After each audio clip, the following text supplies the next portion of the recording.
Tu na konci ulice sa nachádza najstarší kostolík, ktorý sa nám zachoval. No tak nám povedzte, páni majstri murári, niečo o Helenke.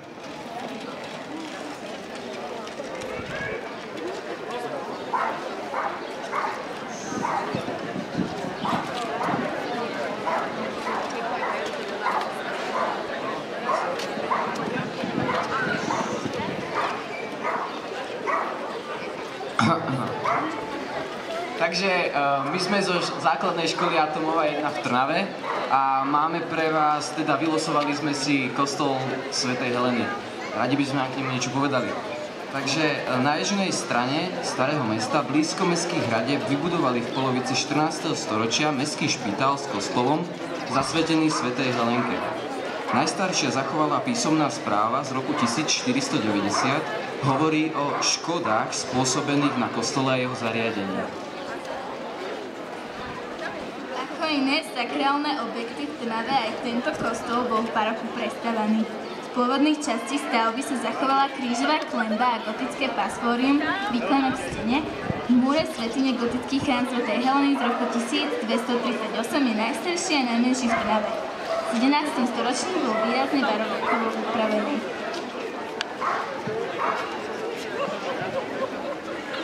Prvou časťou stavby, pôvodným kostolom, bola pravdepodobne svätyňa, ku ktorej neskôr pribudovali loď kostola. Je to jednoloďová stavba s rebrovou krížovou klenbou. Špitálikom sa nazývala budova bývalej nemocnice, mestský špitálik či mestská opatrovňa. Býval tam aj chudobnec, ktorý neskôr presťahovali za starý cintorín do lazaretu za kaplnkou. Budova mestského špitála a chudobnica vedľa kostola bola v prvej polovici 19.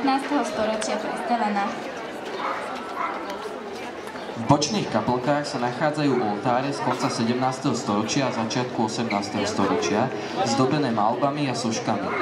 V južnej kaplnke je oltár muža bolesti.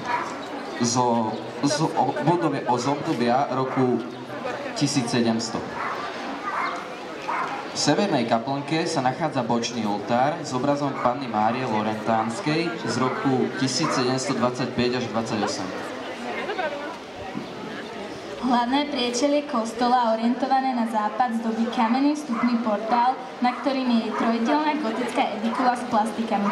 V strede najväčšej niky je socha svätej Heleny približne v roku 1400, po stranách sochy svätej Alžbety a svätej Barbory z 18. storočia.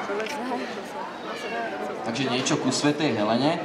Ona sa narodila v polovici 3. storočia v Bithyni, pochádza z chudobnej rodiny, ako 64-ročná prijala krst a horlivo slúžila svojej viere.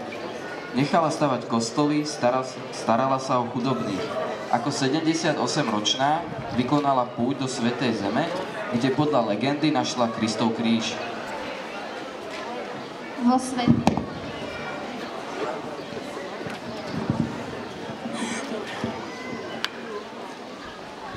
svätyni sú okná s farebnými vitrážami pochádzajúcimi z 19. storočia.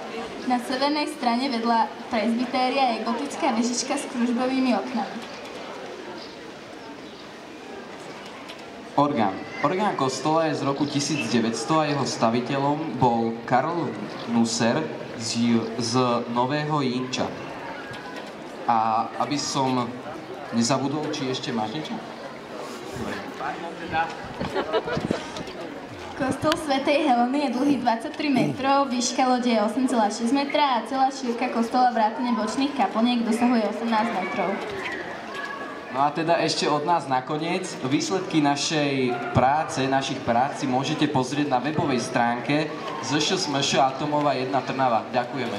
A ešte teda, ak dovolíte, máme pre vás ešte jednu povesť a báseň. Tak nakoniec.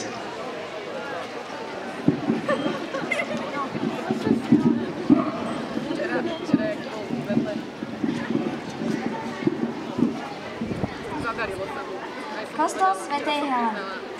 Mesto Trnava sa v týchto časoch dobre darí. Rolníkom sa vždy dobre urodí, pekári napečú výborný chlieb, ktorý sa predáva na trhu. Aj s rytárom sme celkom spokojní. Jediné, čo nám na ňom vadí, je to, že tu máme iba jeden schátraný kostolík a richtár ho nechce dať postaviť ani opraviť. Poddaným sa to nepáči, ale nechcú si ho pohnevať. V meste je štvrť domov roľníckych rodín. Patrí medzi ne aj moja rodina. Volám sa Ema a mám 5 súrodencov. 2 starších a 3 mladších. Všetci už máme vek na pomáhanie rodičom. Chlapci pomáhajú otcovi na poli a my dievčatá zas máme v domácnosti. Raz som išla s otcom na trh na voze. Jedno koleso sa však zachytilo o kameň a odkotúľalo sa od voza, ktorý sa prevrátil. Spadli sme aj s otcom na zem. Nič sa ti nestalo? Spýtal sa ma otec. Nič, ubezpečila som ho. V tom som si všimla, že koleso sa odkotúľalo do jamy, ktorá tam predtým nebola. Šli sme sa tam aj s otcom pozrieť a čo sme nezbadali? Kopa zlatých dukátov a na ňu ležalo zlaté koleso. Na tešenie sme išli tento poklad zaniesť richtárovi. Kolesu sa potešil a hneď ho aj vystavil. No keď sme mu povedali, že za tie dukáty môže dať postaviť kostol, povedal, že sa dukáty hodia na niečo iné. Tak sme sa s otcom pobrali domov, aj smutný, aj veselý. Všetkým sme vyrozprávali, čo sa stalo. Na druhý deň ráno som išla aj s mojou mladšou sestrou Annou do lesa na hubu. Stretli sme tam starého. Spýtala sa nás, a čože idete do lesa také smutné? Náš richtár nechce dať postaviť kostol. A ako sa voláte? Spýtala som sa. Volám sa Helen. A s tým vašim richtárom by som vám mohla poradiť. Len zasaďte pred jeho dom tulipány, do rána vyrastú, povedala. Ale kvety tak rýchlo nerastú, povedala Anna. No starenka sa len usmiala a potom zmizla.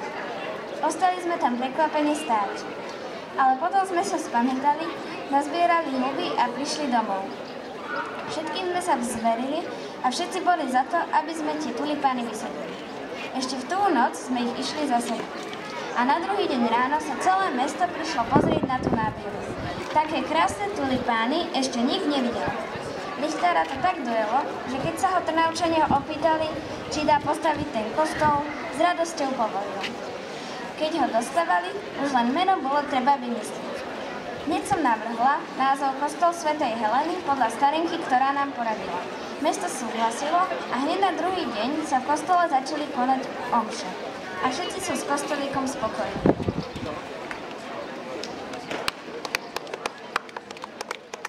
Vlastné mesto mať.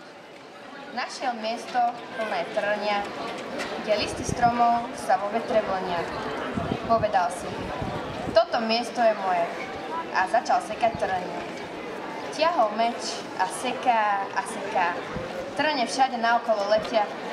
A tak si tam postavil mesto, na jeho oddych miesto.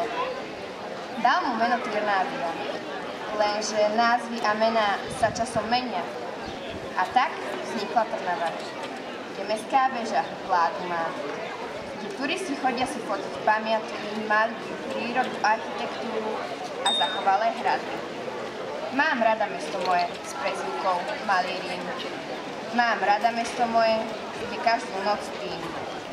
Penzióny, hotely, pamiatky, domy, slnko, veterno, dážď a hromy. To všetko tu máme. Možno aj teba zlákame.